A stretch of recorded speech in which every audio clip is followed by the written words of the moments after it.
Hello guys, in today's video I will be showing you how to fix Telegram X crashing problem.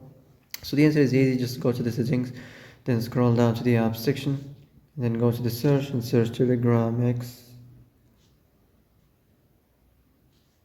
Then go to the storage and here you will find this clear cache option, click on it. Now you can go check it if it worked, and if it didn't, you can try to restart your phone or turn the Wi-Fi off and on, or the Bluetooth or the airplane mode.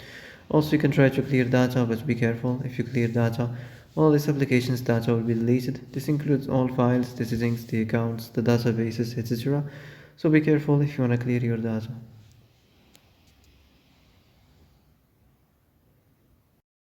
And that's it for today's video. I hope this is the answer you've been looking for.